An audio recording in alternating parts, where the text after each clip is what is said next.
لله رب العالمين أشهد أن لا إله إلا الله وحده لا شريك له وأشهد أن سيدنا ومولانا محمدا عبده ورسوله أما بعد فأعوذ بالله من الشيطان الرجيم بسم الله الرحمن الرحيم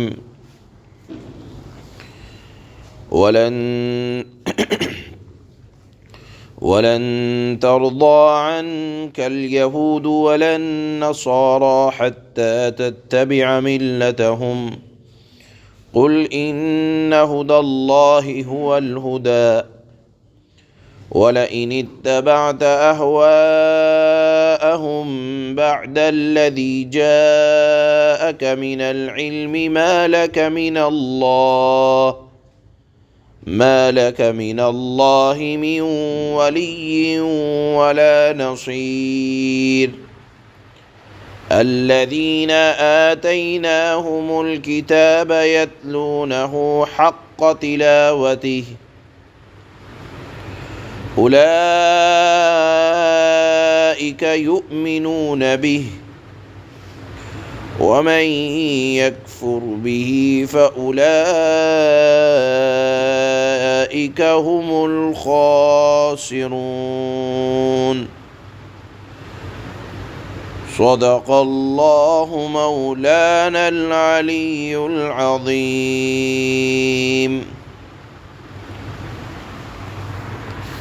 اللہ رب العزت والجلال نے اس آیت میں خطاب اپنے حبیب رسول اللہ صلی اللہ علیہ وسلم کو فرمایا ہے اور فرض محال کے درجے میں، یعنی تصور کر لو، اور یہ تصور کرنا محال ہے اللہ کی ذات، اللہ کے نبی صلی اللہ علیہ وسلم کی ذات سے۔ کیا کہ اے نبی صلی اللہ علیہ وسلم، اگر آپ بھی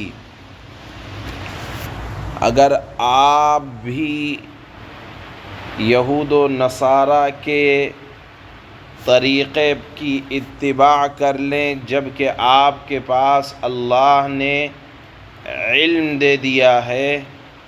ما لک من اللہ من ولی ولا نصیر، تو آپ کو بھی خدا سے بچانے والا نہ کوئی یار نکلے گا، نہ کوئی دوست نکلے گا، نہ کوئی مددگار نکلے گا۔ یہاں آیت میں یہ خطاب اگرچہ اللہ نے اپنے حبیب سے فرمایا ہے، میں نے پہلے بتلایا کہ فرض کر لیں، تصور کر لیں، اور یہ فرض جو ہے محال کے درجے میں ہے، ناممکن ہے۔ اس کے بعد کہتے ہیں کہ اگر تصور کر کے دیکھیں تو اللہ کا انداز کتنا سخت ہے۔ بعض حضرات مفسرین نے فرمایا کہ اللہ نے در حقیقت سنانا مقصود ہے مخاطب یہود و نصارہ کو، کہ اللہ کو ان کی حرکتوں سے اس قدر ناگواری ہے کہ غصے کی حالت میں بھی اللہ نے ان کا نام لے کر ان کو مخاطب نہیں کیا، بلکہ اپنے حبیب کو مخاطب کیا کہ اگر آپ بھی محال کے درجے میں ان کا طریقہ کار اختیار کر لیں تو آپ کو بھی اللہ کی طرف سے نہ کوئی مددگار حاصل ہوگا، نہ کوئی بچانے والا ہوگا۔ بعض حضرات مفسرین نے فرمایا ہے کہ خطاب اگرچہ اللہ کے نبی کو ہے، مگر سنانا امت محمدیہ کو ہے، اور مقصود ہے مسئلے کی نزاکت کو سمجھنا کہ جب یہ محال کے درجے میں رسول اللہ صلی اللہ علیہ وسلم کو اللہ نے اس انداز میں خطاب کیا تو اوروں کا تو تذکرہ کیا، جو لوگ اسلام کی مخالفت میں دن و رات لگے رہتے ہیں ان کا کیا حال ہونے والا ہے جب اللہ نے یہ خطاب اپنے حبیب صلی اللہ علیہ وسلم سے فرمایا ہے۔ اس سے پہلے اللہ نے ایک بات اور ارشاد فرمائی، وَلَن تَرْضَىٰ عَنْكَ الْيَهُودُ وَلَا النَّصَارَىٰ حَتَّىٰ تَتَّبِعَ مِلَّتَهُمْ۔ ہمارے ہاں جس طرح کہہ دیا جاتا ہے کہ سیکولر بن کر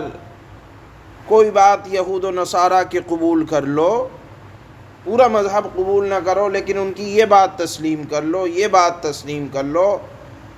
اور کیوں کر لو؟ تاکہ وہ تھوڑی دیر کے لیے تمہارے ساتھ آ جائیں،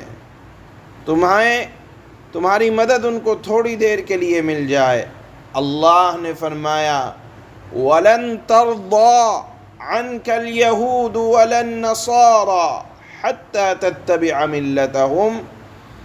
دیکھو ہرگز وہ تم سے راضی نہیں ہو سکتے، یہود و نصارہ، یہاں تک کہ تمہیں پورے کو اپنے مذہب میں شامل کر لیں۔ ہم یہ کہتے ہیں کہ ان کا ذرا سا ان کا لباس اختیار کر لیں کہ ہم ان کی طرح لگ جائیں گے تاکہ وہ ہماری بات قبول کر لیں۔ ہم ان کی مجلس میں جا رہے ہیں، ان کے طریقہ کار کو اختیار کر لیں۔ کیا ہوتا ہے؟ اسلام نے تو منع نہیں کیا، مباح چیزیں ہیں، مباح چیزوں کو اختیار کر لیا جائے۔ اللہ نے فرمایا اس لیے اختیار کرنا چاہتے ہو کہ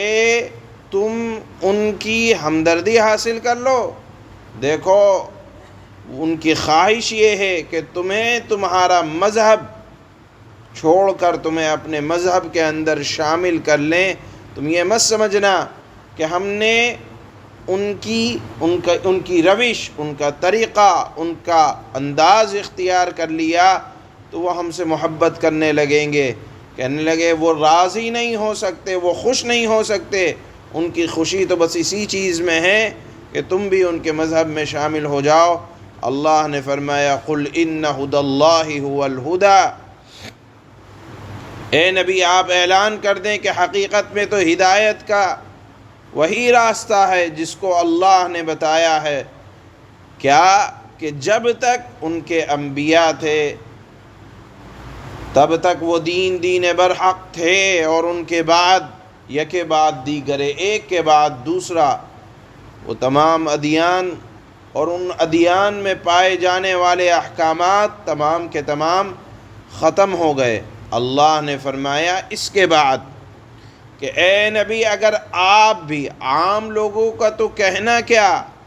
آپ بھی جن کو اللہ نے قرآن دیا، جن کو اللہ نے طریقہ کار دیا، شریعت دی، اگر آپ بھی ان کا طریقہ اختیار کر لیں، اگرچہ یہ طریقہ اختیار کرنا آپ کے لیے ناممکن ہے، محال ہے، آسمان اور زمین تباہ و برباد ہو سکتے ہیں، لیکن نبی اکرم صلی اللہ علیہ وسلم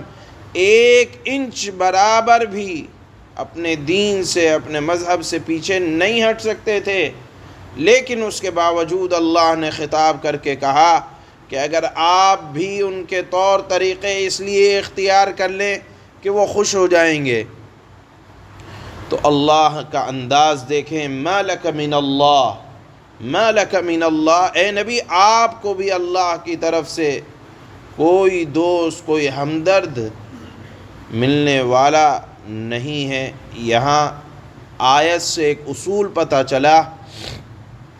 کہ لوگوں کا مقام و مرتبہ کسی کی ذات کی وجہ سے نہیں ہوتا، بلکہ اس بات سے ہوتا ہے کہ وہ اللہ کی فرما برداری اور اطاعت میں کتنے بڑھے ہوئے ہیں۔ ہمارے آقا و مولا سردار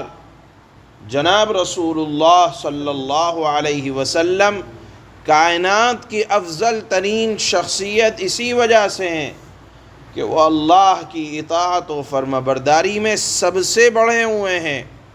لہذا اللہ کے محبوب اور اللہ نے عزت ان کے کردار کی وجہ سے دی ہے۔ تو ایک اصول حضرت نے حضرات مفسرین نے لکھا کہ کسی کی ذات کی وجہ سے شرافت نہیں آتی بلکہ کردار کی وجہ سے شرافت آتی ہے۔ کسی کا کسی خاندان میں ہونا، آپ دیکھیں ابو جہل بھی تو قریش میں سے تھا، اور آپ دیکھیں کہ حضرت ابو طالب بھی تو اللہ کے نبی کے چچا تھے، لیکن وہ مقام و مرتبہ جو اللہ نے اپنے حبیب کو عطا فرمایا وہ اطاعت و فرما برداری کی وجہ سے عطا فرمایا ہے۔ اسی طرح کسی علاقے کا ہونا، کسی خاندان کا ہونا، کسی رنگ و نسل کا ہونا، کسی زبان کا بولنے والا ہونا، ان اعتبار سے فضیلتیں نہیں ملا کرتی۔ فضیلتیں اور مقام و مرتبہ اللہ کے ہاں جو ملتا ہے وہ ملتا ہے اطاعت و فرما برداری کی بنیاد پر۔ یہ اصول بھی پہلی آیت سے معلوم ہوا۔ دوسری آیت سے معلوم ہوتا ہے، اللہ نے دوسری آیت میں ان لوگوں کی تعریف کی ہے جو یہود و نصارہ میں سے بھی کچھ لوگ ایسے تھے کہ جو اپنی کتابوں کی تلاوت کرتے تھے اور تلاوت کرنے کا حق ادا کرتے تھے۔ تلاوت کا حق یہ ہے، ان کتابوں کے پڑھنے کا حق یہ ہے کہ اس کے احکامات کو قبول کیا جائے۔ ان کتابوں میں موجود تھا نبی آخر الزماں کے اوصاف، ان کتابوں میں علامتیں موجود تھیں، نام تک موجود تھا، ان کے مقام و مرتبے کو بیان کیا گیا تھا، کہاں پیدا ہوں گے، کہاں جائیں گے، کن لوگوں نے مدد کرنی ہے، وہ تمام اللہ نے اوصاف کو بیان فرمایا۔ تو اللہ فرماتے ہیں ان لوگوں کی، یہود و نصارہ کے بعض ان علماء کی اللہ نے دوسری آیت میں تعریف فرمائی ہے جو کتاب کی تلاوت کرتے ہیں اور اس کا حق ادا کرتے ہیں۔ حق یہ ہے کہ اس کو منسوخ سمجھ کر نبی آخر الزماں پر ایمان لاتے ہیں، اور اللہ نے فرمایا اولئک یؤمنون بہ، یہی وہ لوگ ہیں جو ایمان لے آتے ہیں، اور جو نہ مانے گا تو وہ خسارہ اٹھانے والا ہے،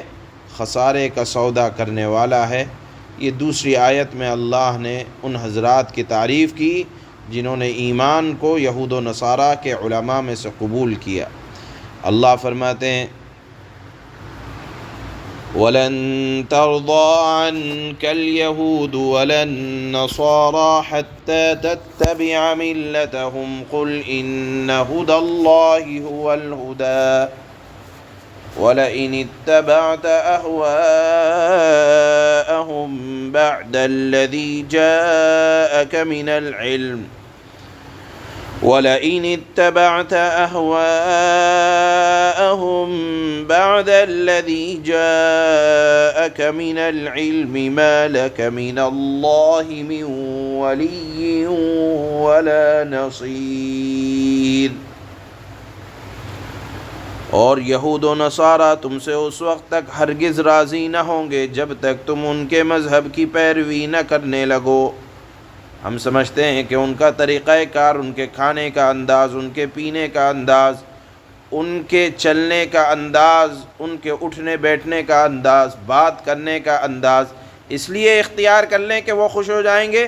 اللہ نے فرمایا ہرگز خوش نہ ہوں گے جب تک کہ تم پورا ان کے طریقوں کو اختیار نہ کر لو، اور اگر ان کے طریقے کو اختیار کر لیا، اللہ فرماتے ہیں اگر میرا حبیب بھی ہوگا تو انجام بہت سخت ہونے والا ہے۔ اللہ فرماتے ہیں یہود و نصارہ تم سے اس وقت تک ہرگز راضی نہ ہوں گے جب تک تم ان کے مذہب کی پیروی نہ کرنے لگو۔ اے نبی اعلان کر دیں حقیقی ہدایت تو اللہ ہی کی ہدایت ہے، جسے وہ چاہے نواز دے۔ وَلَئِنِ اتَّبَعْتَ أَهْوَاءَهُمْ بَعْدَ الَّذِي جَاءَكَ مِنَ الْعِلْمِ مَا لَكَ مِنَ اللَّهِ مِنْ وَلِيٍّ وَلَا نَصِيرٍ۔ اگر کہیں اے حبیب آپ نے اس کے بعد بھی ان لوگوں کی خواہشات کی پیروی کر لی، ان کا کہیں بھی ذرا سا طریقہ کار اختیار کر لیا، تو تمہیں یعنی آپ کو اللہ سے بچانے کے لیے نہ کوئی حمایتی ملے گا، نہ کوئی مددگار ملے گا۔ حضرت مفتی تقی عثمانی صاحب نے لکھا کہ اس آیت سے یہ اصول نکلتا ہے کہ اللہ کے نزدیک شخصیات کی اہمیت کسی کی ذات کی وجہ سے نہیں ہوتی، بلکہ اللہ کی اطاعت کی وجہ سے ہوتی ہے، اور اللہ کے نبی مخلوقات میں سب سے افضل اپنے کردار کی بنیاد پر ہیں اور اللہ کی اطاعت و فرمانبرداری کی وجہ سے ہیں۔ اس کے بعد اللہ نے ایک دوسرا مضمون بیان فرمایا ان لوگوں کی تعریف کرتے ہوئے جنہوں نے اہل کتاب میں سے اپنی کتاب کو پڑھنے کے ساتھ قرآن کی تعلیمات کو قبول کیا۔ اللہ فرماتے ہیں الذین آتیناہم الکتاب یتلونہ حق تلاوتہ اولئک یؤمنون بہ ومن یکفر بہ فاولئک هم الخاسرون۔ جن لوگوں کو ہم نے کتاب دی ہے جب کہ وہ اس کی تلاوت اس طرح کرتے ہیں جیسا اس کی تلاوت کا حق ہے، تو وہ لوگ در حقیقت اس پر ایمان رکھتے ہیں، اور جو اس کا انکار کرتے ہیں تو ایسے ہی لوگ ہیں نقصان اٹھانے والے، گھاٹا کرنے والے اپنا۔ سبحان اللہ۔